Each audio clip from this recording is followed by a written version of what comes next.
Go for it. All right, cool. So my thing is, do we use our phones too much? In this, I'm going to talk about how much time we spend on our phones, what it's doing to us, why we're addicted, and it's making us less happy, which is scientifically proven, which is pretty wild to me. I believe that we use our phones too much, and look, I'm guilty of it too. I check my phone every 2 minutes if I have to. I don't really, it's part of it. We become addicted to it. It's part of us. It's extended of us. So, how much time we spend on our phones? We spend roughly 5 hours of our day on our phones, and that's by Dr. Sally Andrews.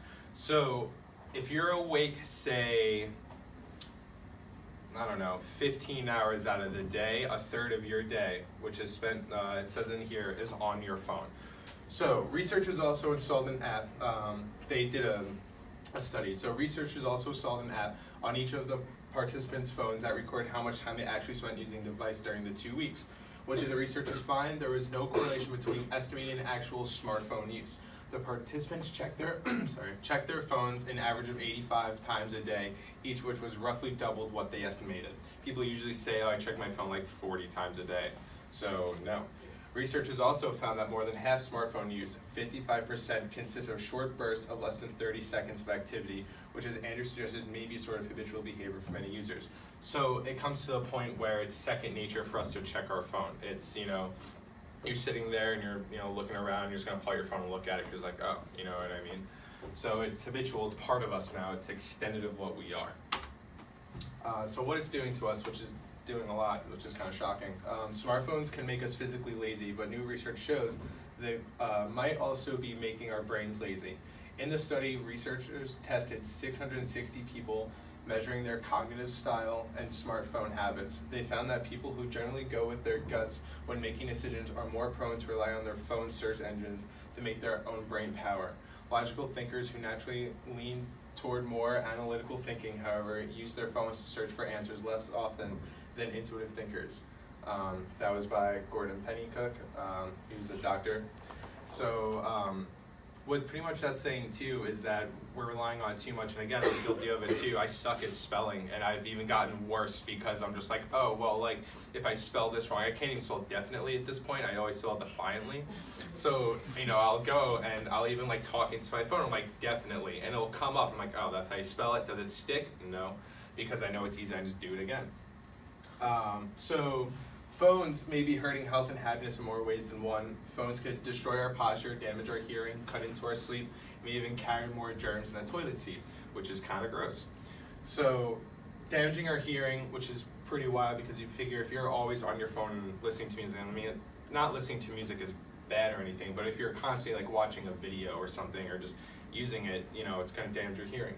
Cut into our sleep, that's wild too, because subconsciously you're always thinking about your phone then while you're sleeping. So you wake up, what's the first thing you do? You check your phone. It used to be you hit an alarm clock, now an alarm clock's on your phone. Everything's on your phone and we've become so adapted to it. That's just what it is. So why we are addicted to our phones? So Mid-Sloan Management Review published an experiment. Professors of 2 business schools in Italy and France made giving up one smartphone for a day a requirement of the students in their courses. Most of the students who could plan what day they'd give up their phones felt some degree of anxiety. They didn't know what to do with the extra time. From eating breakfast to riding on public transportation, they also noted how often people who did have phones checked their phones. One student pointed out that his friend checked his phone 4 times in a 10-minute period, and that was probably what they themselves looked like on a typical day. So now I'm going to ask you guys, if you think about it, how often do you actually check your phone? In a span of 10 minutes, will you pull it out at least 3 times? Right. I do it too, I'm guilty. I'm not condemning anyone here, I suck too, it's alright. So, another study in the US, which also had young people give up their phones, found that they could perform worse on mental tasks when they were in withdrawal and felt psychological symptoms like increased heart rate and blood pressure. They also felt a sense of loss or lessening of their extended self, their phones. Everything's on our phones. You wake up, you look at your phone, it's all there. Everything you need to know and worry about, it's going to be on your phone, and we all know that. A study last month looked at the rise in depression and suicide in teenagers in recent years. The CDC had noted a rise in the rates of both over the years 2010 to 2015 and found that girls were particularly at risk. Their suicide rate rose by 65 in those 5 years. The number of girls with severe depression rose by 58%. So now what's very interesting about this is you figure the first iPhone came out in 2008, right? And it was like kind of on the rise and people were into it and it was cool. By 2010, I remember I was in 7th grade and at least like half my class had iPhones at that point. And then in 2015, everyone had an iPhone or an Android, and that's the same years that suicide has risen, the same years that phones have become more predominant in our lives.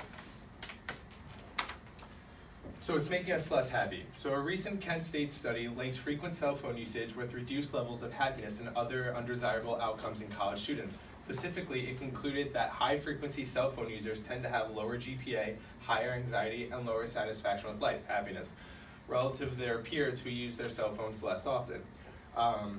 So within who we are as humans, we need contact. We need face-to-face contact. So replacing face-to-face contact with screen-to-screen contact, that's a huge issue. When's the last time you actually went and called someone instead of texting them to like talk to them? Spending 52 hours per week looking at an electronic screen often also squeezes out exercise. Exercise in order to reduce depression and increase feelings of agency, thus increasing confidence control. I don't work out at all, whatsoever, but I take this in the sense of you don't necessarily need exercise, but just go outside, walk around, take in the fresh air, see what it is. So on my personal side, I believe we spend too much time on our phones, and again, I spend too much time on my phone as well. It's left us with poor social skills. I have encountered so many people that I will try to talk to and have a conversation, and every 2 minutes they're pulling out their phone and not giving me the time of day to talk. I think it's a little rude.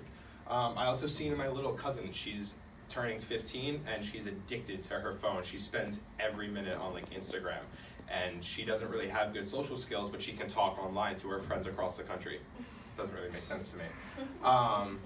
I see how people are getting too engaged with their phones, and again, I get way too engaged with my phone too. You know, if I don't have it in my pocket, I'm freaking out. Everyone does. We get way too much.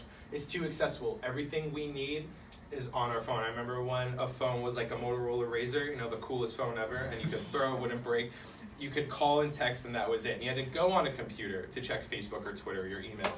Now everything's there. Why do you even need a computer? FOMO, fear of missing out. Everyone feels like they're missing out, hence why you can check Snapchat and Instagram and Twitter, because you can see what's going on and you feel like you're a part of it, but it's really draining us down. And again, I'm guilty of everything too, but we spend way too much time. So next time you think you're gonna pull out your phone, do you actually need to check it, or you just wanna do it because it's there? And that's it. We're excited for No, I have all of them cited on the slides, but I can create one and send it to you. Yes, please Okay. do that.